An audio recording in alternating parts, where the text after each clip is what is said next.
అధికారంలో ఉన్నా లేకున్నా తెలంగాణ అభివృద్ధి తమ ధ్యేయమని బీఆర్ఎస్ కార్యనిర్వాహక అధ్యక్షుడు కేటీఆర్ అన్నారు.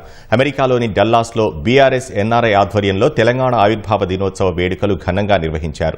కార్యక్రమానికి కేటీఆర్ సహా రాష్ట్ర బీఆర్ఎస్ నాయకులు భారీగా హాజరై తెలంగాణ గళాన్ని వినిపించారు. Mahatma Gandhi, Ambedkar, Martin Luther king లాంటి మహనీయుల స్ఫూర్తితో సకల జనులను ఏకం చేసి తెలంగాణ ఉద్యమాన్ని కేసీఆర్ నడిపించారని వెల్లడించారు. తెలంగాణ కోసం 4 కోట్ల ప్రజల కలలను సాకారం చేసి చూపిన ఏకైక నాయకుడు కేసీఆర్ అని కొనియాడారు.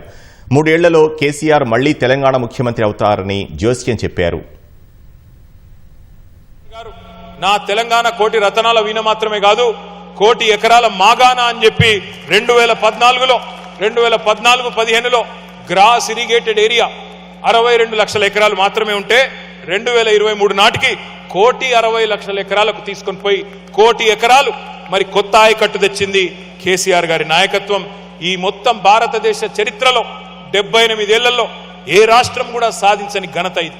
అదే 2023 నాటికి 2 పంటలు కలిపి 2,29,00,000 ఎకరాలకు నీళ్లందించి పంజాబ్ను తలదన్ని, హర్యానాను తలదన్ని వరిధాన్యం ఉత్పత్తిలో భారతదేశంలో నెంబర్ 1 గా నిలిచింది మన తెలంగాణ అనే మాటను మీకు గుర్తు చేస్తా ఉన్నా.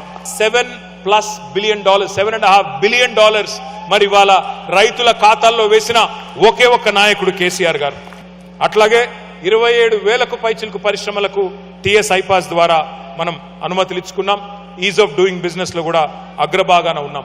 సూపర్ స్టార్ రజనీకాంత్ కూడా ఆశ్చర్యం అనిపించింది హైదరాబాద్కి వస్తే. ఆయన కూడా అన్నారు, నేను హైదరాబాద్ లో ఉన్నానా, న్యూయార్క్ లో ఉన్నానా అన్నారు. అట్లాంటి మార్పు 10 ఏళ్లలోనే హైదరాబాద్ లో తీసుకొచ్చినాము అంటే దానిలో ప్రధానమైన పాత్ర మన ఐటీ రంగాన్ని.